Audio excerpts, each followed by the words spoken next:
오늘은 최성철 목사님께서 스터디 리브를 가셔서 제가 대신 예배 순서를 맡게 되었습니다. 오늘 제가 말씀드리려고 하는 것은 설교가 아닙니다. 평소에 제가 생각하고 있던 이야기를 함께 나누고자 합니다. 5월은 가정의 달입니다. 저는 5월이 되면 성서에 나오는 사람들의 가정을 생각해 보곤 합니다. 그런데 한 가지 아쉬운 것은 성서에 나오는 사람들의 가정이 하나도 제대로 된 가정이 없다는 것입니다. 아담, 아브라함, 이삭, 야곱의 가정이 그렇게 행복해 보이지 않았고 모세, 사무엘, 다윗, 솔로몬 등 모두 단란한 가정을 꾸미고 오손도손 행복하게 사는 것과는 거리가 먼 사람들이었습니다.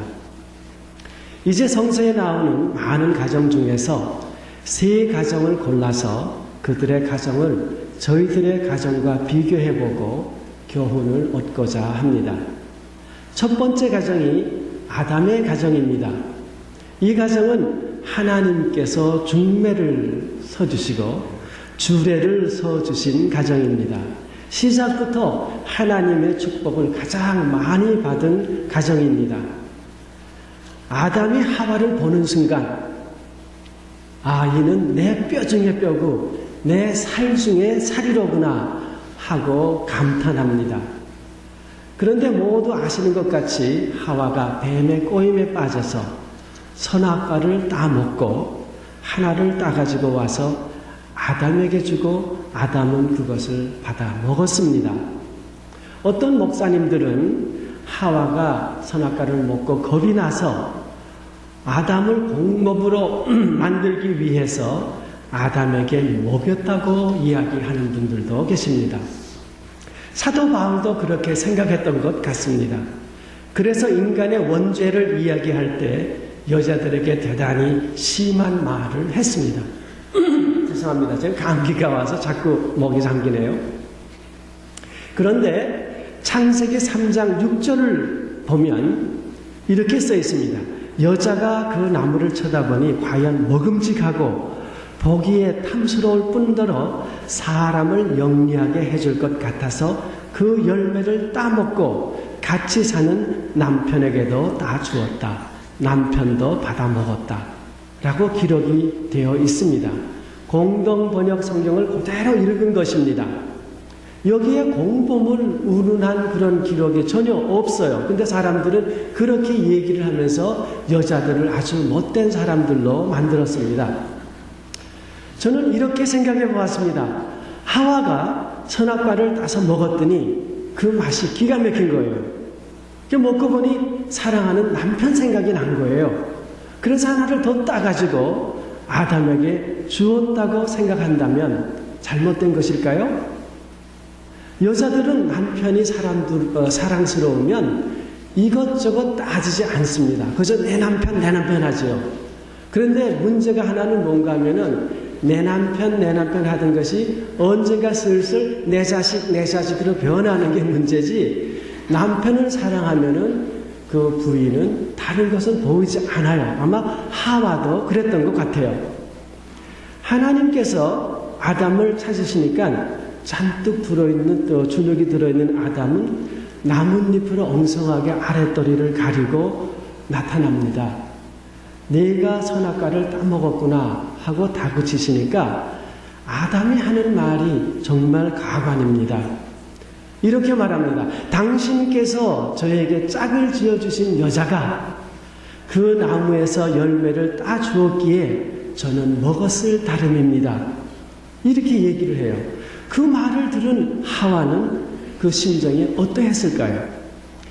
당신을 생각해서 내가 따다 주었는데 치사하게 나를 죽일 년으로 만들어? 이렇게 생각하지 않았겠어요? 아마 그때 그 이후로 아내들은 남편들을 잡기 위해서 칼을 갈지 않았나 생각해 봅니다. 만약에 아담이 하나님, 제가 잘못했습니다. 저를 버려주십시오.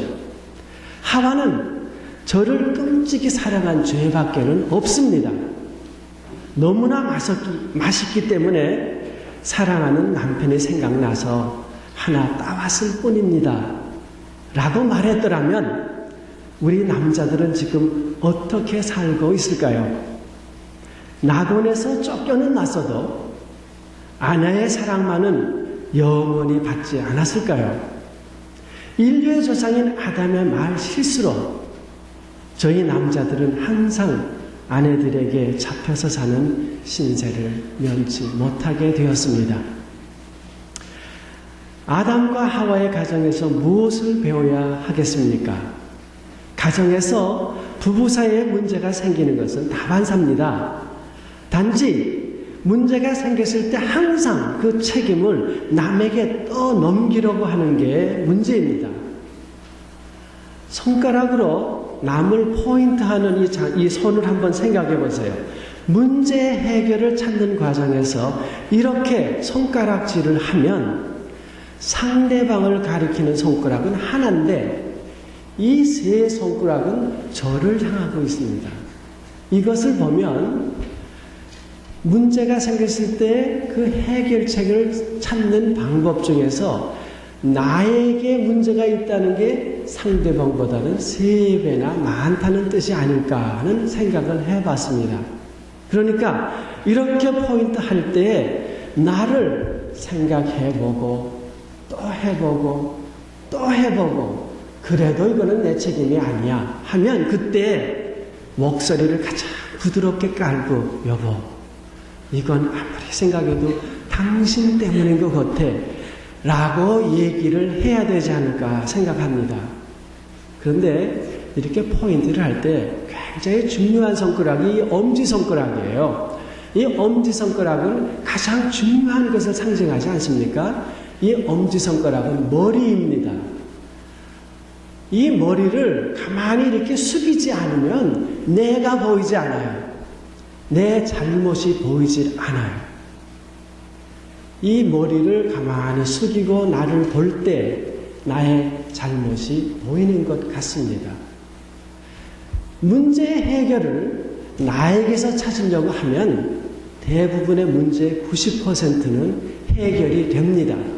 근데 이것을 계속 남에게서 찾으려고 하면 문제는 해결이 안 됩니다. 더 꼬입니다.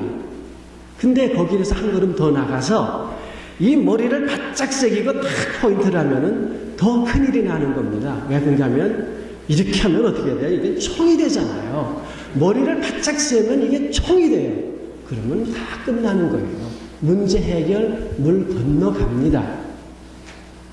그러니까 이 엄지손가락을 어떻게 하고 포인트를 하면서 나를 어떻게 생각하느냐에 따라서 가정의 문제는 해결이 될 수도 있고 안 될 수도 있는 것 같습니다. 만약에 아담이 이걸 알았다면 저희 남자들의 삶은 아마 훨씬 더 편안해졌을 겁니다. 그러니까 늦지 않았습니다. 이제 남편들은 아담의 발자취를 다시 밟으면 안 됩니다. 이렇게 하기 전에 머리를 들기 전에 나를 생각해보고 또 해보고 말을 꺼내면 가정의 평화는 거의 7, 80%, 100%는 장담을 못해도 한 7, 80%는 이루어질 거라고 생각을 합니다. 아담이 그 한 번의 말 실수가 저희 남자들의 삶을 이렇게 힘들게 만들었다는 것은 대단히 아쉬운 점입니다. 두 번째 가정은 노아의 가정입니다. 성서에서 노아의 가정은 가장 모범적인 가정입니다. 노아의 이야기를 읽으면서 나도 노아의 가정 같은 가정을 만들어야지 생각했습니다. 그렇게 결정한 데는 몇 가지 이유가 있습니다. 첫째로 노아는 저와 같은 종씨입니다. 성경에 나오는 큰 인물들 중에서 노씨인데 그의 가정이 모범적인 가정입니다.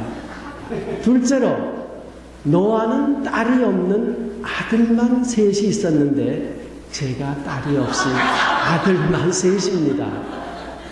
세 번째로 노아는 기가 막힌 아내와 세 며느리를 얻은 사람입니다. 여기까지는 전부 우스갯소리고 진짜 이유는 지금부터입니다. 노아의 가족은 하나님의 일을 온 가정이 합심해서 훌륭하게 이루어 놓은 모범적인 케이스입니다. 저는 노아의 이야기를 읽으면서 한 장의 그림을 그려보았습니다. 노아와 그 세 아들이 산에서 배를 열심히 만들면서 땀을 뻘뻘 흘리고 있습니다. 그때 저 산 밑에서 시어머니와 세 며느리가 점심을 머리에 이고 올라옵니다. 네 여인은 무엇이 그렇게 재미있는지 계속 얘기를 하면서 까르르 웃습니다.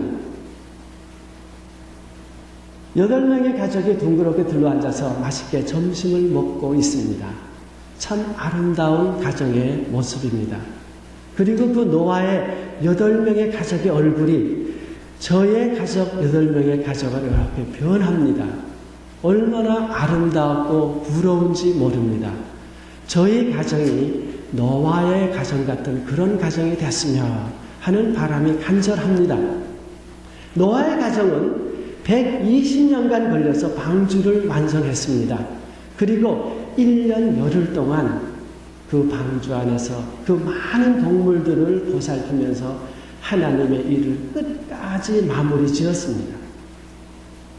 정말 화목한 가정이 아니면 도저히 해낼 수 없는 일이었습니다. 그리고 노아는 아름다운 무지개의 약속과 하나님의 축복을 받았습니다. 참 부럽습니다. 저의 가정이 노아의 가정처럼 되었으면 좋겠습니다. 온 가정이 힘을 합해서 하나님의 뜻을 이 땅 위에 이루어가는 그런 가정이 되었으면 참 좋겠습니다. 그랬는데 문제가 하나 있습니다.